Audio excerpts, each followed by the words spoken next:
कोई ने प्रश्न दिया है, जो सरेंडर हो करके बाद में बाबा को छोड़कर जाके शादी करते हैं, तो क्या वो भी 16,000 की लिस्ट में आते हैं?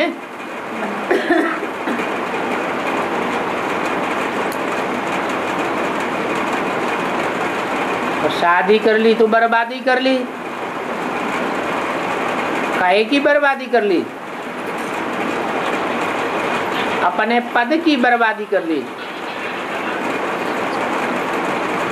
फिर भी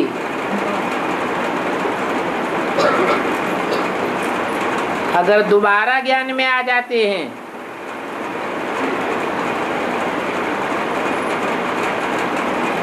युगल को भी उठाते हैं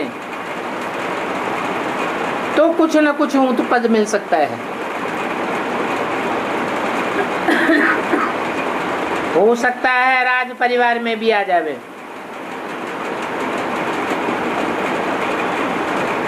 ये राज परिवार जो राजाई प्राप्त करने वाला परिवार है वो है ही 16,000 का।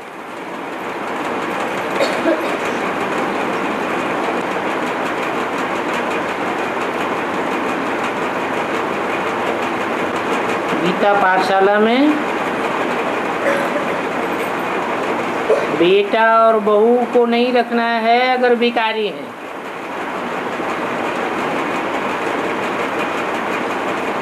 अर्थात ज्ञान में नहीं चलते।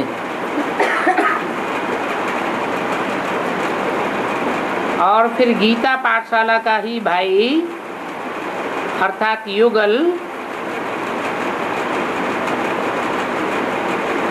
विकार भोगना चाहता है और माता नहीं चाहती है, तो क्या करना चाहिए?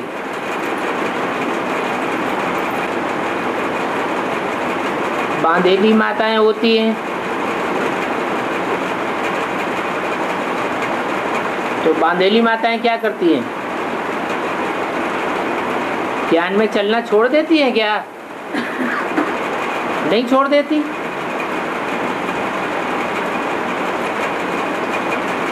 उनका पति तो नहीं छोड़ता है, तो ज्ञान में नहीं चलने वाला है। अगर ज्ञान में चलने वाला भी हो और फिर भी विकार भोगना चाहता है तो कहेंगे कि पति भी अज्ञानी है। फिर माता क्या ज्ञान में चलना छोड़ देगी?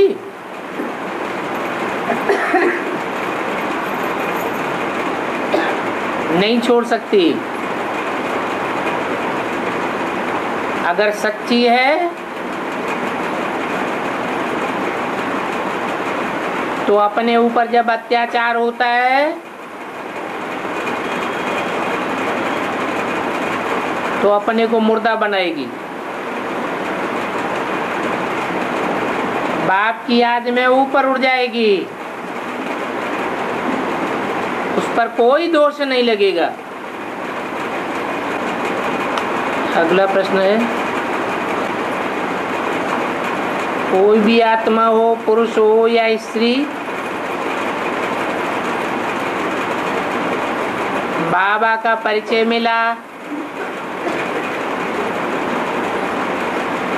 एक बार की निश्चय बुद्धि हुआ,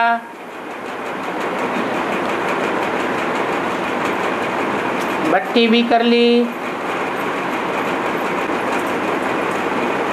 उसके बाद धीरे धीरे पवित्रता की इच्छा जागने लगी।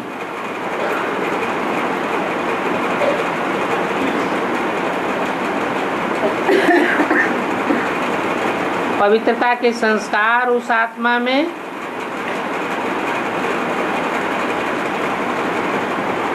पिछले जन्म से आए हों या अभी के जन्म में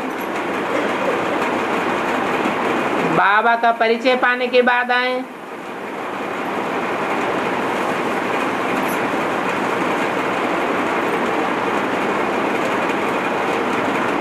उनका मार्गदर्शन करिए। अरे तो ठिकाने लग गई, मार्गदर्शन क्या करें?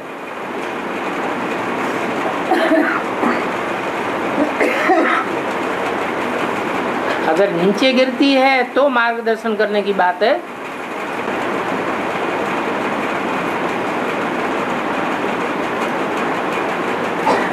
शिव बाबा के सिवाय कोई राजयोग की पढ़ाई पढ़ा नहीं सकता। राजयोग अर्थात राजा बनाने की पढ़ाई। परंतु बाबा द्वापर युग में चाणक्य ने तो राजनीति की पढ़ाई पढ़ाई।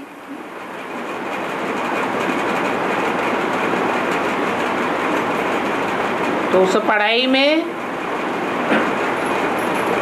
और ईश्वरीय पढ़ाई में क्या अंतर हुआ?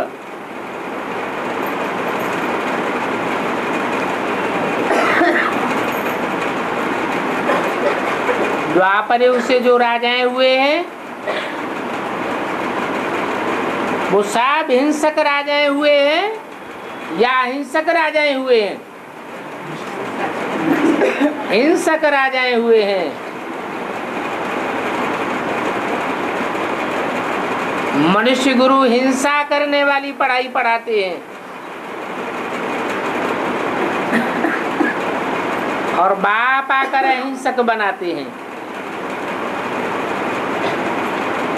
ये है ही नर से नारायण या मनुष्य से देवता बनने वाली पढ़ाई। देवताएं हिंसा नहीं करते हैं। वही देवताएं द्वापर युग से द्वैतवादी जब बन जाते हैं तो हिंसक हो जाते हैं। वो मनुष्य मत की पढ़ाई है।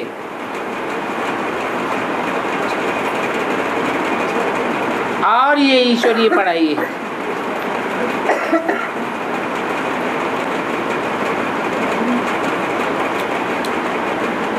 बाबा मीरा की शादी हो गई,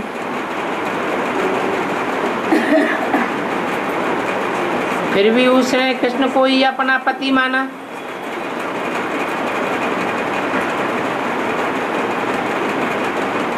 उसकी बेहद में शूटिंग कैसे होती है?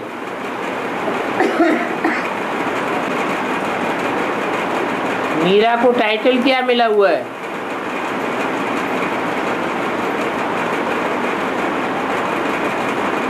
मीरा कृष्ण के प्रति क्या संबंध रखती थी?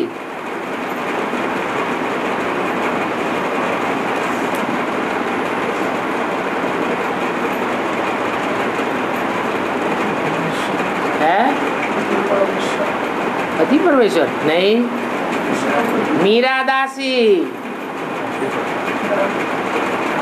मीरा अपन को कृष्ण की दासी समझती थी।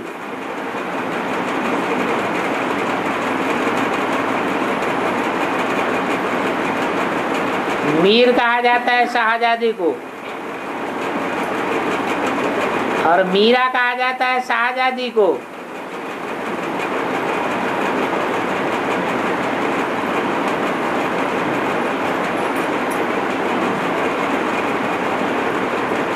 जगदम्बा बेटी है, बाप के साथ क्या संबंध है? बेटी का संबंध है। परंतु वो तो कृष्ण को भगवान समझती है।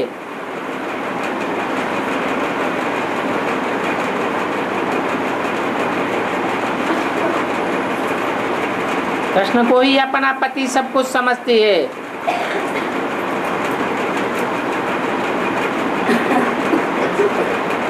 कृष्ण ही उसके लिए भगवान है।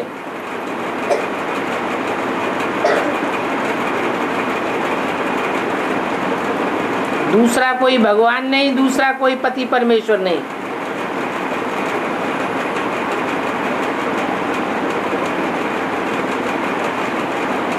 वो जगदम्बा का पाठ संगम युग में भी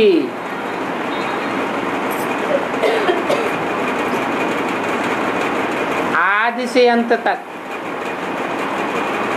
मनसा के अंदर जो धारणा बैठती है भगवान के प्रति, वो कृष्ण की आत्मा को ही भगवान का साकार रूप समझती है। उसकी बुद्धि में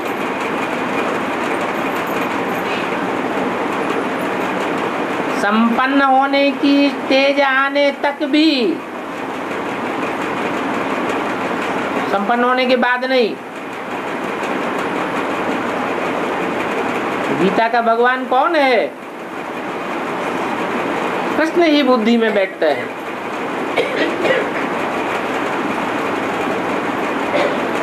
दूसरा कोई बुद्धि में नहीं बैठता।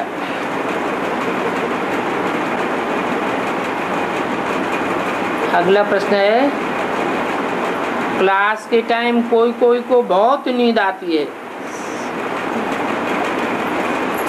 और कोई को नींद नहीं आती है।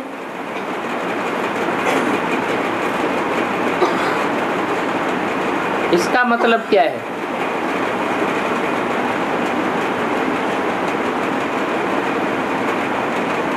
चाहे ज्ञान का क्लास हो, चाहे याद का क्लास हो,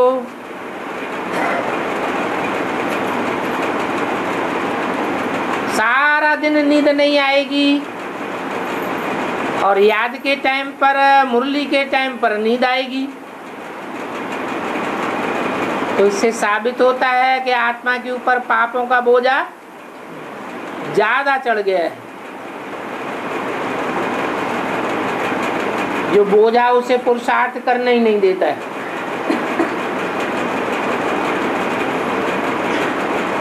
जिनको नींद नहीं आती है उनके ऊपर ज्यादा बोझा नहीं है, जल्दी ही पुरुषार्थ करके गैलअप कर सकते हैं।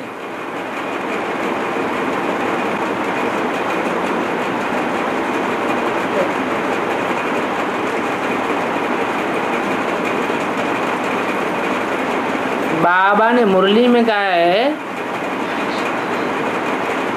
कि जब बाप दृष्टि देते हैं तो आंखें खोलकर बैठना चाहिए, परंतु जितने भी धर्म पिताएं हैं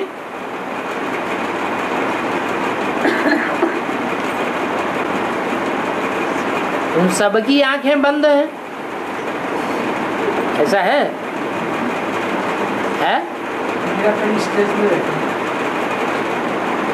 महात्मा बुद्ध का चेहरा जहाँ जहाँ पुराने चित्र हैं सब जगह आंखें खुली हुई दिखाई गई हैं।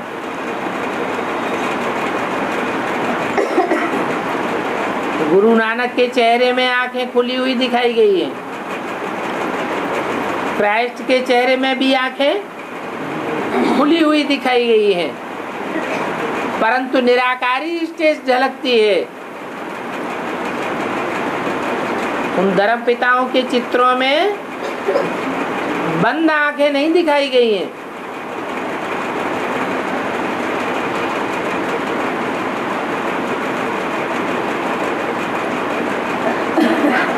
शंकर वाली आत्मा की याद के समय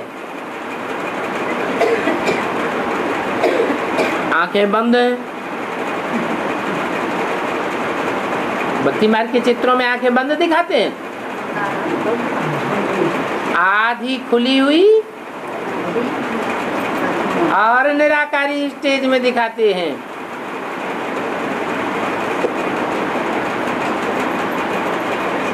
तो किसी ने गलत देख लिया है, या तो टीवी में बम्बईया लोगों ने जो चित्र बनाए हैं उन चित्रों को देख लिया है, क्योंकि उन लोगों को इस बात का पता ही नहीं है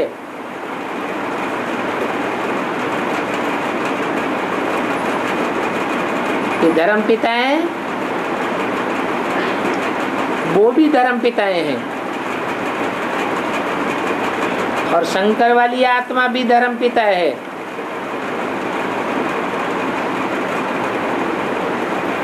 ब्रह्मा वाली आत्मा भी धर्म पिता है।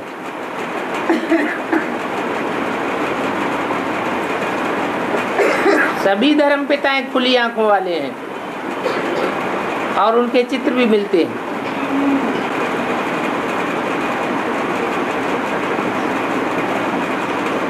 अगर कोई सरेंडर होकर घर जाना चाहता है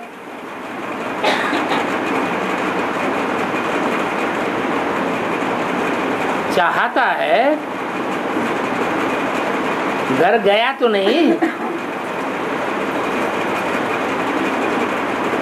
चाहना बात एक अलग और प्रैक्टिकल में कर देना बात अलग हो जाती है।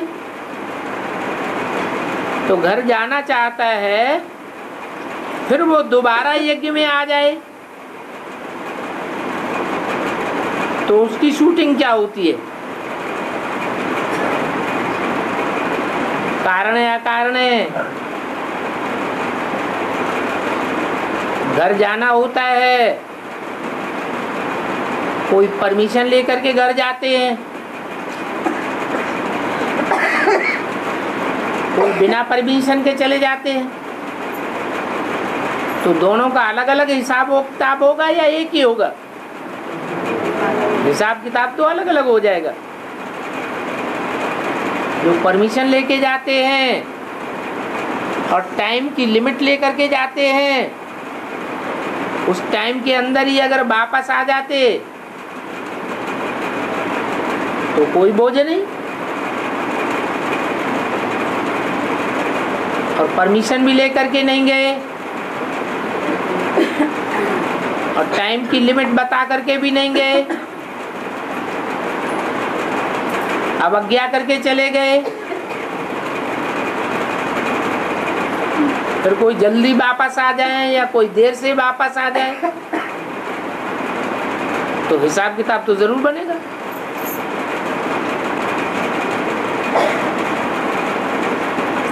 बाबा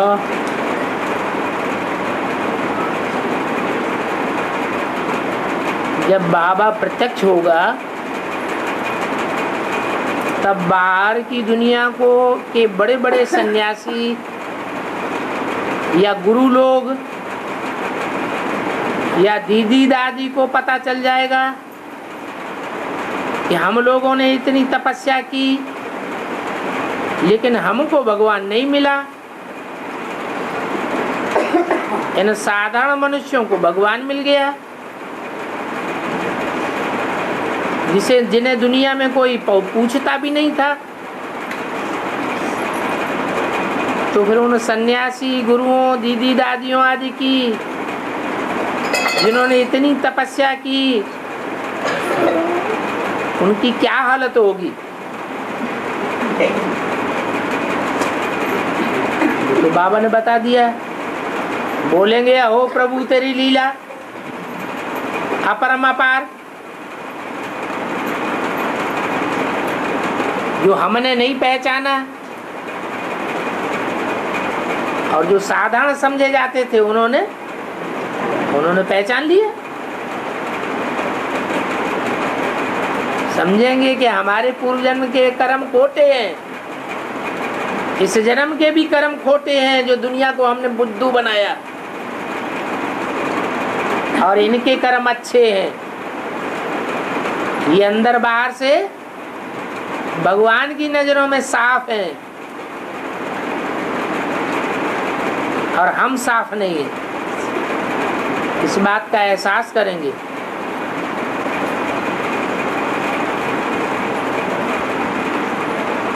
अमृत वेला तो रोज होती है, लेकिन कभी कभी प्यार भरी याद आती है और कभी संकल्प भी नहीं चलता। तो कैसे करने से हर दिन अच्छी याद रहेगी?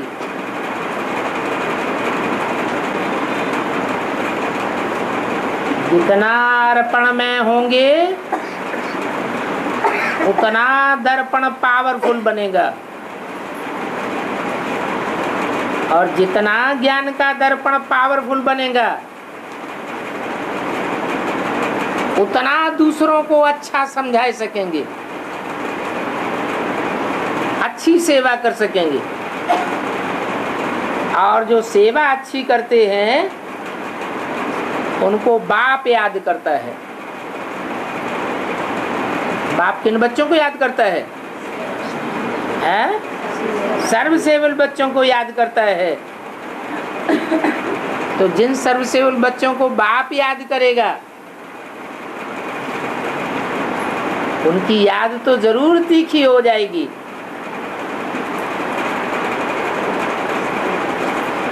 उनकी खासियत यही होगी बच्चों की कि तन से, मन से, धन से, समय से, संबंधियों और संपर्कियों से,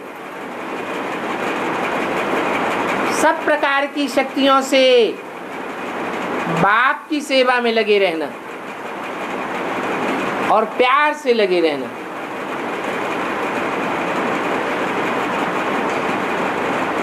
एक होती है खींच खींच करके जोर जबरदस्ती सेवा करना, और एक होता है प्यार से सेवा करना, समर्पण भाव से सेवा करना। तो ऐसी आत्माएं अमृत वेले तो क्या हर समय मस्ती में रहेंगी।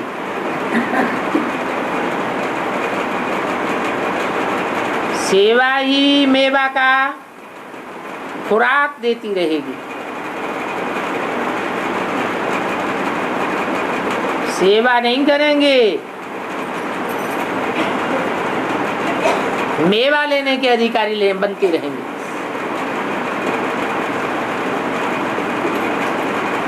हर दिन चढ़ती कला का होगा।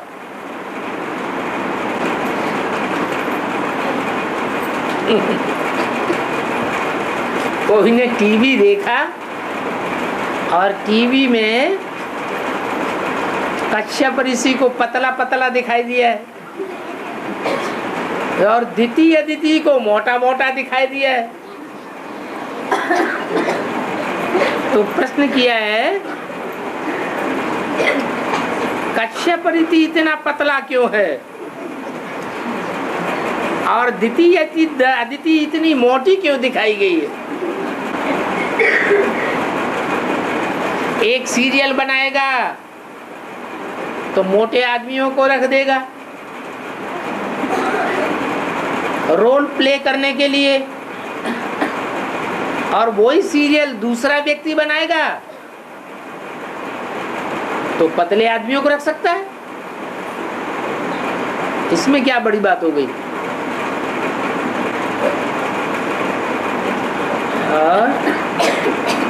हाँ, ये कह सकते हैं उसका नाम है काश्यप। काश्य अर्थात तेज, याद का तेज, और पा माने पीने वाला, अर्थात उसकी रुचि भोग भोगने में नहीं लगी होगी, खाने पीने में नहीं लगी होगी,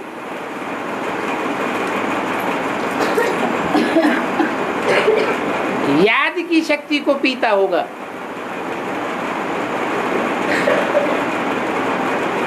याद रूपी तेज को पीने वाला है,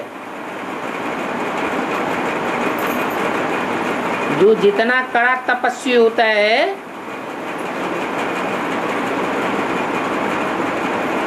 तो शरीर से क्रश हो सकता है,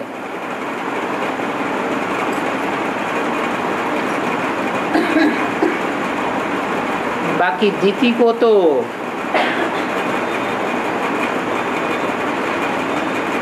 पतला ही दिखाया जाना चाहिए।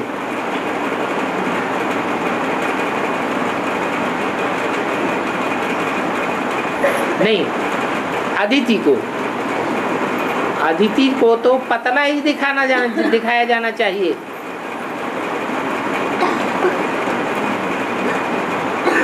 क्योंकि वो योगिनी है, भोग भोगने वाली नहीं है।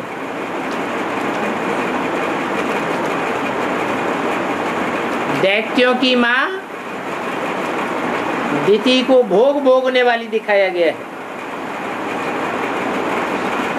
जो भोगी होते हैं वो मोटे ताजे हट्टे कट्टे होते हैं। जो योगी होते हैं वो मोटे ताजे हट्टे कट्टे कैसे होंगे?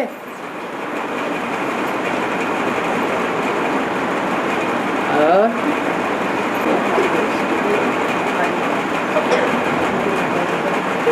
5-4 वर्ष के बाद ड्रामा ज्यों का त्यों रिपीट होता है।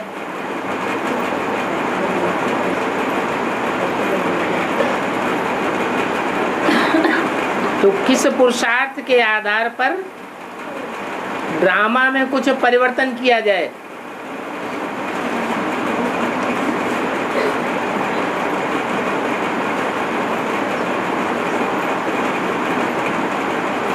परिवर्तन की गुंजाइश है? नहीं है, क्योंकि दुनिया का एक एक अणु जैसे आत्मा अनुरूप है, आत्मा चैतन्य है, अणु जड़ है। तो जो अणु जहां से 5000 वर्ष के साइकिल में यात्रा करना शुरू करता है,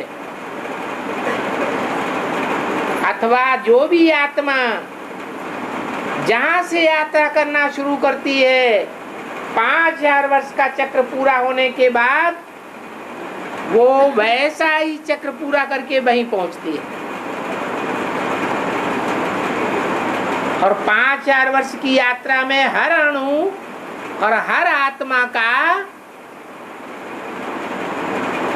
अपने अपने टाइम पर वही पार्ट उदा हुआ है।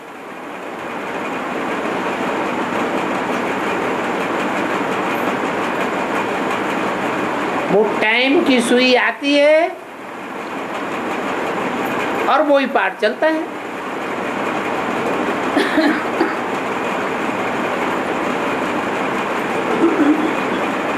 परिवर्तन की कोई गुंजाइश नहीं है। और परिवर्तन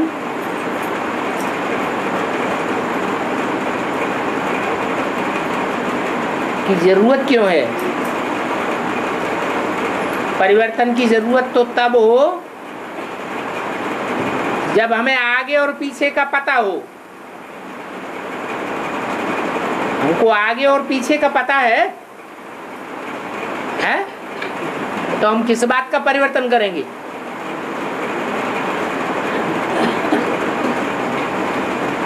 इस जीवन में जितना घटित हो चुका है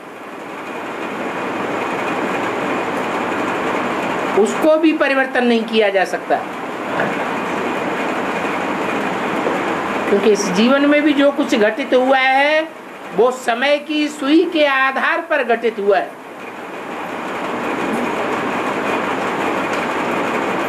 और हरेक आत्मा का, हरेक अणु का अपना अपना घटना चक्र है, अपने तरीके से। एक का चक्र नहीं मिल सकता दूसरे से।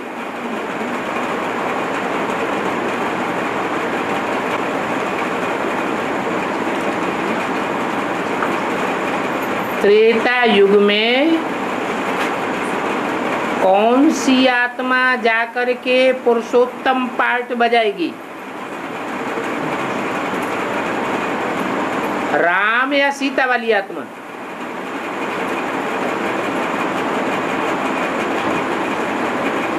पुरुष किसे कहा जाता है?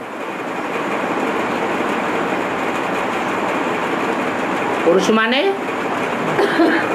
है? पुरुष माने आत्मा, शरीर रूपी पुरी में शयन करने वाली अर्थात पुरुष। तो शरीर रूपी पुरी में आत्मा ही शयन करती है। वो आत्मा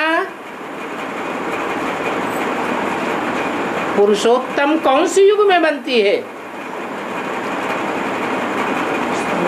कलयुग में, द्वापर में, त्रेता में, सतयुग में, या जब भगवान आता है तब उत्तम बनती है? पुरुषोत्तम संगम युग में जो आत्मा जितनी उत्तम बन सकती है, उतनी और किसी युग में पुरुषोत्तम नहीं बन सकती। अब वो चाहे राम वाली आत्मा हो, चाहे सीता वाली आत्मा हो। हाँ, शास्त्रों में जिस पुरुषोत्तम राम का गायन है, वो गायन त्रेता युग का नहीं है।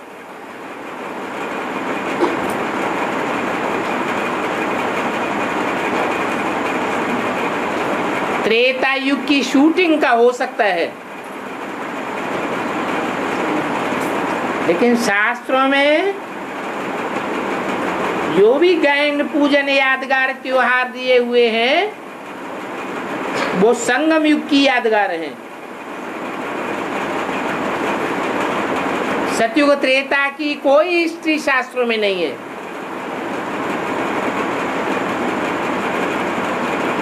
सतयुग त्रेता की हिस्ट्री सुख ही सुख की हिस्ट्री है, जहां अपरम अपार सुख है। वो अपरम अपार सुखों की हिस्ट्री मनुष्य नहीं बनाता। मनुष्य जब दुखी होते हैं तो एक एक दिन करके गिनते हैं, तब हिस्ट्री बनती है। तो सतयुग त्रेता में तो दुख था ही नहीं, वहां दिन गिने जाते नहीं थे, समय की कोई गिनती नहीं होती थी, इसलिए हिस्ट्री बनने का सवाल ही नहीं। जब द्वैतवादी युग शुरू होता है,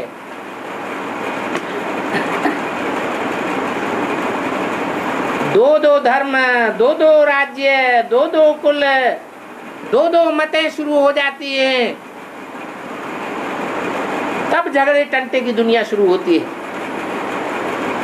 मारामारी की दुनिया शुरू होती है, दुख की दुनिया शुरू हो जाती है, अशांति की दुनिया शुरू हो जाती है। तो आदमी दुखी होने लगता है तो एक एक दिन गिनता है, तब हिस्ट्री बनती है। और वो हिस्ट्री चाहे हिंदुओं की हिस्ट्री हो,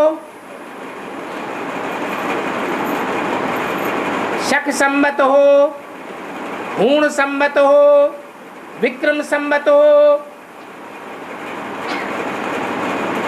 चाहे क्रिश्चियंस की हिस्ट्री हो,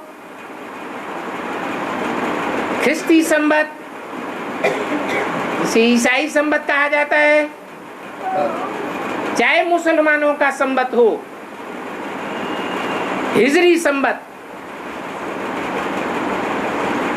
वो सब संवत 2500 वर्ष के अंदर बने हुए हैं। जब इस सृष्टि पर मनुष्य दुखी होने लगा,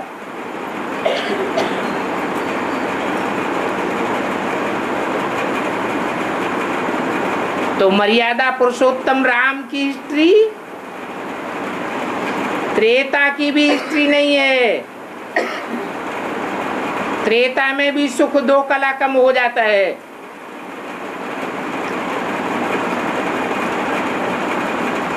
वो मर्यादा पुरुषोत्तम की हिस्ट्री संगम युग की कहेंगे।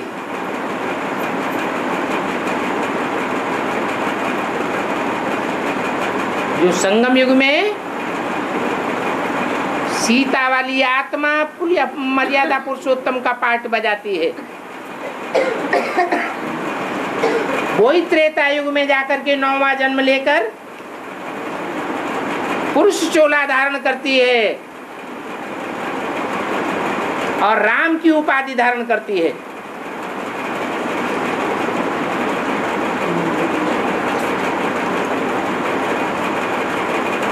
इसलिए त्रेता में पुरुषोत्तम राम का गायन है।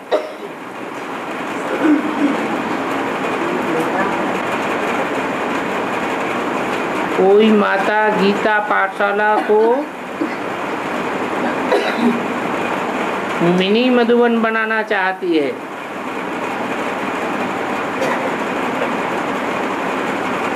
बाबा ने तो बोला हुआ है, अव्यक्तवाणी में डायरेक्शन भी दिया हुआ है।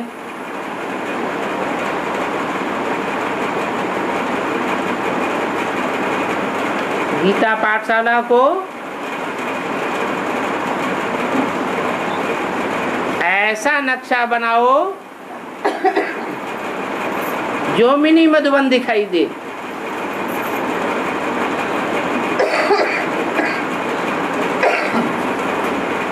जैसे मधुबन की स्थिति और चाल दिखाई देती है, ऐसे ही आत्माएं आकर के वहां शरण लें और प्रसन्न होकर के जाएं।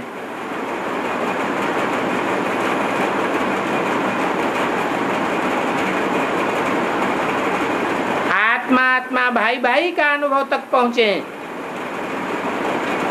नहीं तो ब्रह्मा के बच्चे ब्राह्मण के अनुभव तक पहुंचे। हमारा सारा ब्राह्मण एक परिवार है, एक चूल्हा है, एक मान्यता है, एक कुल है, एक ही गुरु है और एक ही सुप्रीम टीचर है।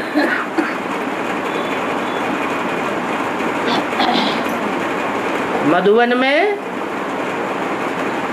मधुसूदन का राज्य दिखाई दे।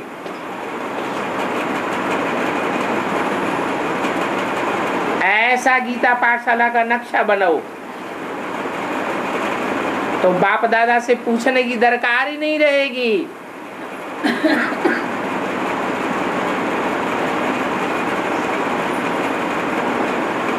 तो गीता पाठशाला को बाप दादा स्वयं ही मिनी मधुबन का टाइटल दे देंगे।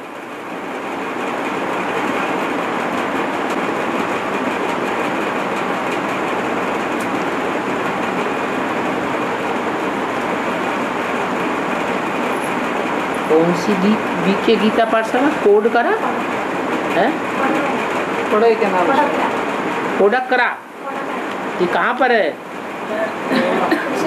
हैं? कौन से जिले में? केरला। केरला में।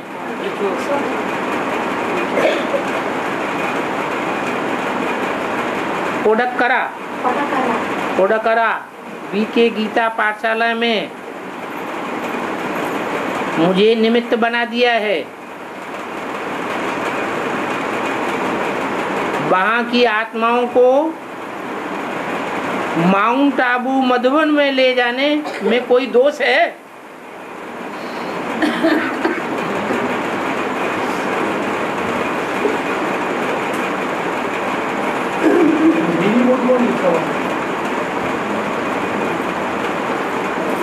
मिनी मधुबन पहले वाले पर्चे में था, इसमें लिखा है मुझे कोडकरा बीके गीता पाठशाला में निमित्त बना दिया है,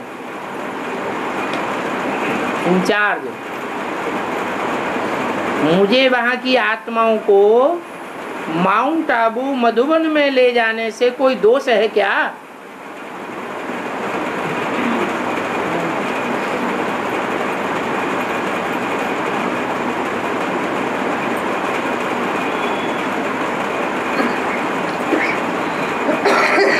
बाप भगवान पंडा बन करके आता है।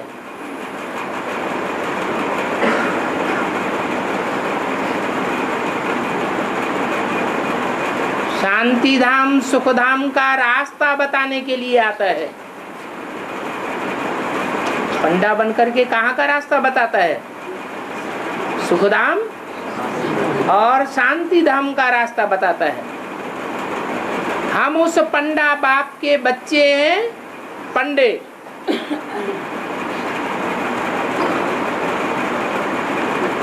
तो हमको कहाँ का रास्ता बताना है?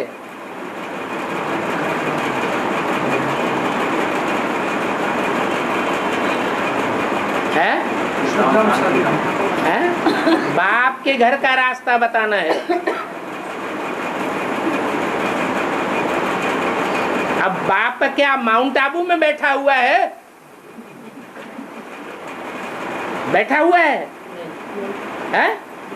तो काय के लिए जहाँ वो भक्त लोग पंडा बन करके यात्रियों को तीर्थों में ले जाते हैं, पहाड़ों पे ले जाते हैं अमरनाथ का दर्शन कराने के लिए, केदारनाथ ले जावेंगे, बद्रीनाथ ले जावेंगे, पहाड़ों पर मूर्तियों का दर्शन करने जाते हैं।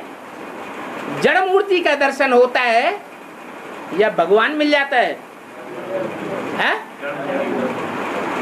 तो वो तो है भक्त, वो तो भगवान को जानते नहीं है। और हम तो कहते हैं हमने भगवान को पा लिया है, हमने भगवान को जान लिया है। और जानने वाले भी कहें कि हम आत्माओं को कौन से पहाड़ पे ले जाएंगे?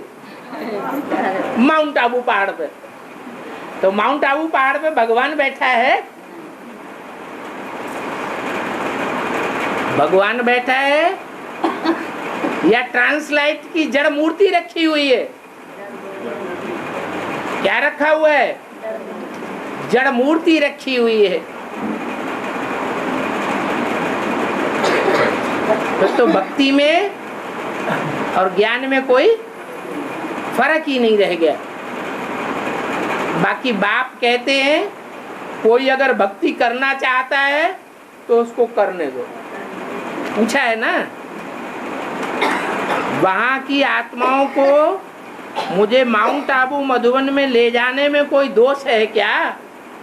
तो बाप कहते हैं भक्ति करने में कोई दोष नहीं, ले जाओ। तब तक भक्ति करते रहो जब तक तुम्हारी भक्ति पूरी ना हो जाए। जब भक्ति पूरी हो जाएगी तो ज्ञान अपने आप आ जाएगा।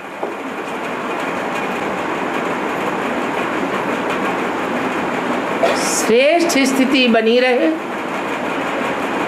संपूर्ण पवित्रता बनी रहे, ऐसी स्थिति के लिए क्या करना चाहिए?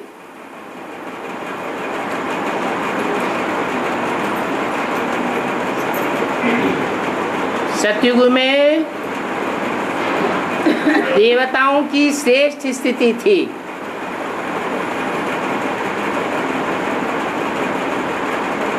त्रेता में भी श्रेष्ठ स्थिति थी।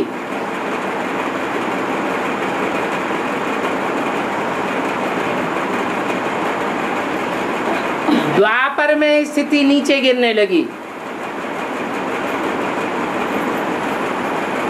कलयुग में तेजी से स्थिति नीचे गिरने लगी। इसका खास कारण क्या हुआ?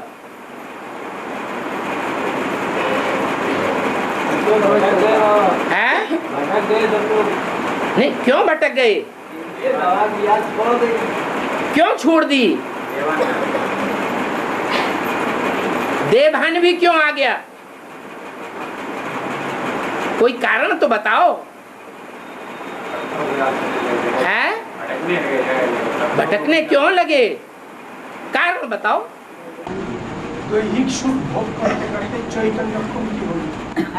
दैहिक सुख देवता लोग दैहिक सुख भोग करते दैहिक सुख, वो दैहिक सुख क्यों भोगने लगे?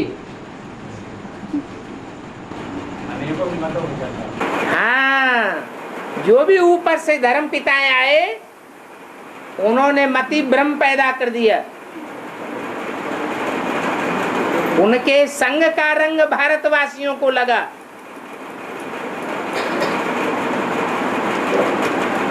उनके साथ अन्न दोष भी लगा। तो अन्न दोष और संग दोष में आने से भारतवासी नीचे गिरते चले गए।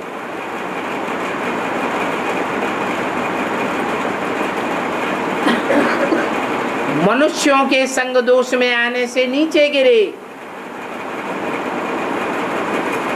क्योंकि मनुष्य कहा जाता है मन वाले प्राणी को, जिसका मन चंचल होता है।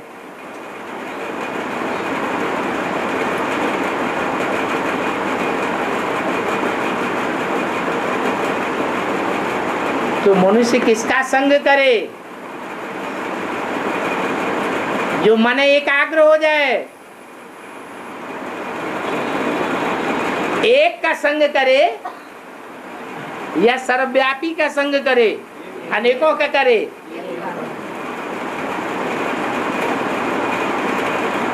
तो सीधी सी बात, श्रेष्ठ स्थिति बनी रहे, संपूर्ण पवित्रता बनी रहे, ऐसी स्थिति के लिए क्या करना चाहिए? किसका संग करना चाहिए? एक का संग करना चाहिए। सब ताजे हरे भज, भक्ति मार्ग में भी कह देते हैं, लेकिन कहने वाले जानते नहीं हैं कि हरि है कहाँ। और यहाँ तो हम जानते भी हैं, मानते भी हैं, फिर भी किसके पीछे भज रहे हैं, किसके पीछे भाग रहे हैं, ये देखना है। अगर एक के पीछे भाग रहे हैं, तन से, मन से, धन से, समय से, संपर्क से, संबंधियों से, अगर एक के पीछे भाग रहे हैं तो जरूर श्रेष्ठ स्थिति बनेगी, क्योंकि एक एवर प्योर है। एवर प्योर का संग करेंगे तो प्योरिटी श्रेष्ठ स्थिति में जाएगी, संपूर्ण पवित्रता जरूर धारण करेंगे। हिंदू से कन्वर्ट होकर के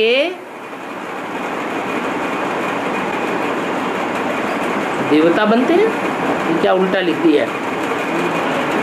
देवता से कन्वर्ट होकर के हिंदू बनते हैं कि हिंदू से कन्वर्ट होकर देवता बनते हैं?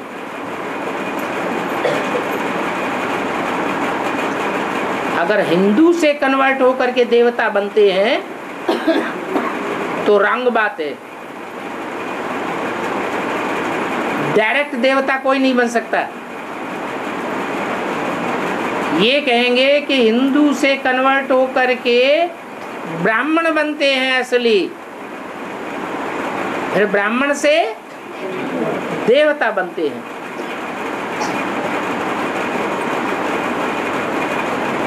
कौन से समय में, कब? जरूर कहेंगे संगम पर। संगम के आज में हिंदू से कन्वर्ट होकर के ब्राह्मण बनते हैं, और मध्य से लेकर के अंत तक नंबरवार ब्राह्मण से कन्वर्ट होकर देवता बनते हैं।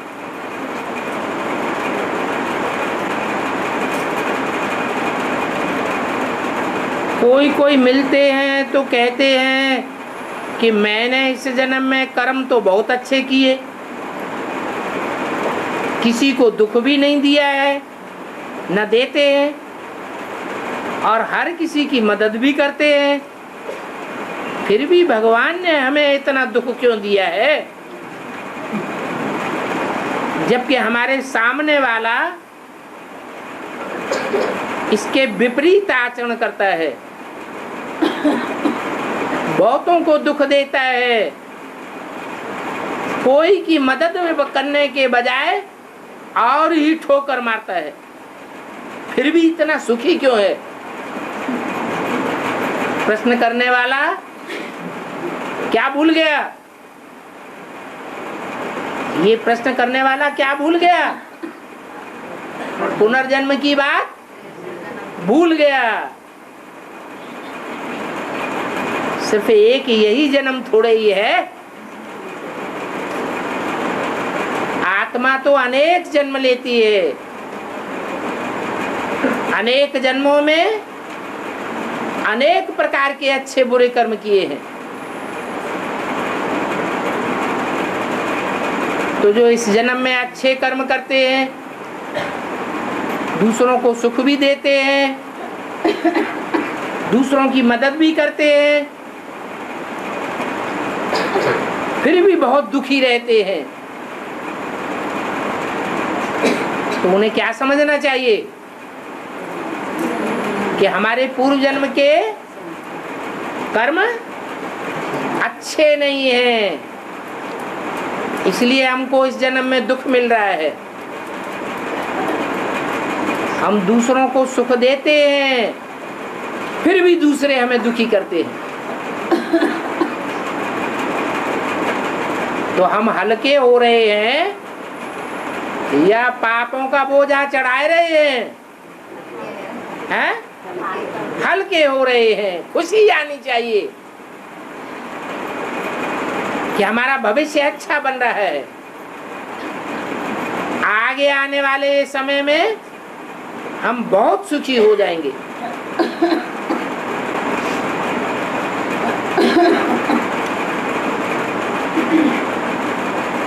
कोई शराब पीता है और बहुत दुखी है,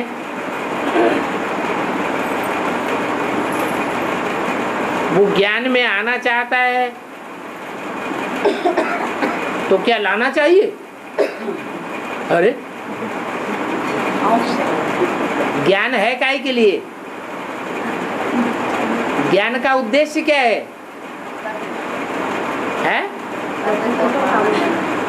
ज्ञान का उद्देश्य है मुक्त करना दुख दर्दों से। इसलिए वेदों में ऋचा है ऋते ज्ञानान्न मुक्ति, बिना ज्ञान के दुखों से मुक्ति नहीं होती है। ज्ञान अर्थात सुमति, अज्ञान अर्थात कुमति। जहाँ सुमति वहाँ संपत्ति नाना, जहाँ कुमति वहाँ विपत्ति निदाना। ज्ञान सुखी बनाता है और अज्ञान दुखी बनाता है। तो कोई शराब पी रहा है, दुखी है, तो उसे ज्ञान में लाना अच्छा है ना। उसे ज्ञान सुनाएंगे, हो सकता है वो खुशी में आकर के शराब पीना भी छोड़ दे, क्योंकि मोस्टली आदमी शराब तब पीता है जब बहुत दुखी हो जाता है, कोई रास्ता नहीं मिलता गम गलत करने का। तो गम गलत करने के लिए वो शराब पीता है, झूठे नशे में आने के लिए। तो उसे नारायण का ज्ञान देना चाहिए, ये सच्ची सत्यनारायण की कथा सुनानी चाहिए, जो नारायणी नशे में आ जाए। क्या हम बैनर आदि में प्रचार कर सकते हैं? काहे का प्रचार? ईश्वरीय ज्ञान का। अगर ईश्वरीय ज्ञान का प्रचार करना है तो क्यों नहीं कर सकते? कोई गलत आत्मा के शिकार हो जाते हैं, उन्हें भूत प्रेत परेशान करते रहते हैं, तो ऐसी आत्माओं को उनके चंबल से निकालने के लिए क्या करना चाहिए?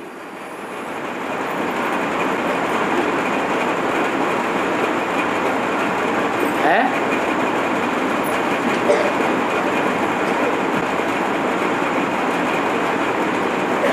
कोई तांत्रिकों के चक्कर में फंस जाए, उनकी गिरफ्त में आ जाए, भूत प्रेत उसे परेशान करने लगे, तो उससे बचने के लिए क्या किया जाए? भूत प्रेतों में और सामान्य मनुष्य में क्या अंतर होता है?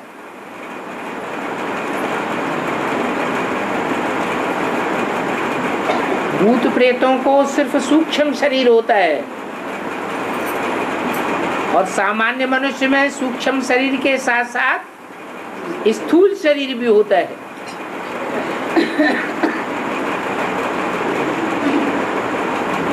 ज्यादा ताकत किसमें होती है? सूक्ष्म शरीर में ज्यादा ताकत होती है, परंतु एक तीसरा और भी शरीर है, उसे कहते हैं कारण शरीर। जैसे वृक्ष का कारण है बीज, ऐसे ही मनुष्य के शरीर का कारण है आत्मा।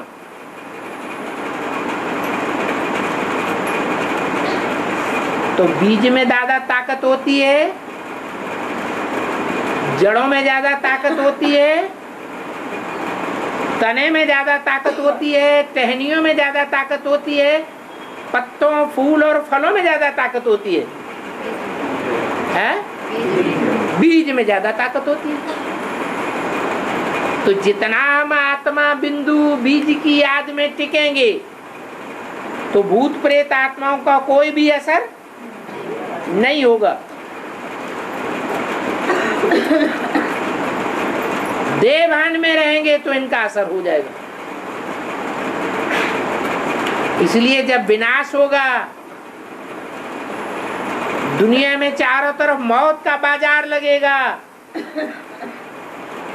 उस समय के लिए भगवान बाप आकर के हम बच्चों को ये प्रैक्टिस कराए रहे हैं। क्या करो? अपन को आत्मा समझो। उस विनाश काल में सैकड़ों नहीं, हजारों नहीं, लाखों नहीं, करोड़ों की तादाद में आत्माएं एक क्षण में शरीर छोड़ेंगी। एटम बम फटा और बड़ी बड़ी मल्टी स्टोरीज की बिल्डिंगें धराशायी हो जाएंगी। कितने अकाले मौत मरेंगे? जो अकाले मौत मरते हैं उनको सूक्ष्म शरीर मिलता है, वो भटकेंगे और देह अभिमानियों में प्रवेश करेंगे।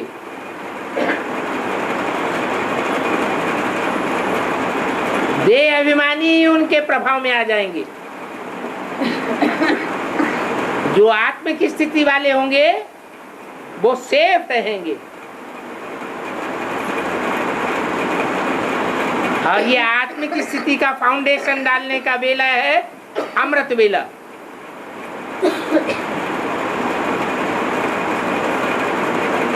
अमृत बेला जितना हम ठोक ठोक के आत्मा को याद करेंगे, मैं आत्मा स्टार हूं, अपन को स्टार रूप में देखने की प्रैक्टिस करेंगे, वो प्रैक्टिस सारा दिन मजबूत बनी रहेगी, स्थिति को मजबूत बनाएगी। इसलिए भूत प्रेतों का प्रभाव अमृत बेले में नहीं होता है उतना जितना रात्रि के 12-1 बजे तक होता है।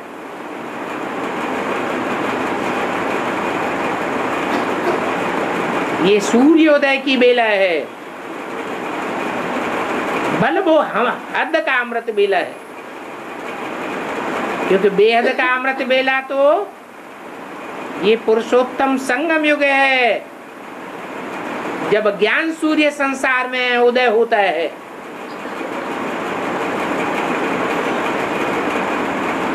ऐसे टाइम पर जो जितना प्रैक्टिस कर लेगा आत्म की स्थिति की,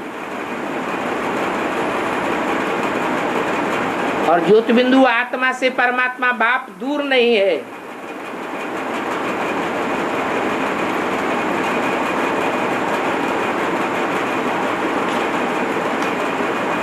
देवानी को बाप याद नहीं आवेगा, आत्मा अभिमानी को बाप फौरन याद आवेगा।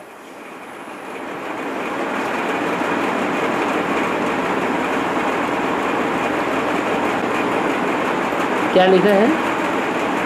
मुरली में बोला है मांगने से मरना भला, फिर भी मांग मांग करके क्या देते हैं?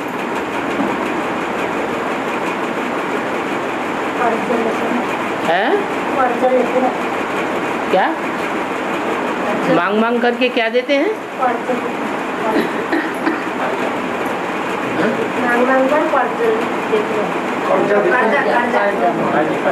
कर्जा, लोन लेते हैं। हाँ, लोन भी नहीं लेना चाहिए, लोन भी तो मांगना ही होता है। करो भैया भला अपने, अरे पेट को क्या चाहिए? 2 रोटी पुरुषार्थ करने के लिए चाहिए। भगवान ने हाथ पांव दिए हैं, तो क्या सारे दिन में 2 रोटी के लिए पाव भर आटा नहीं कमा सकते?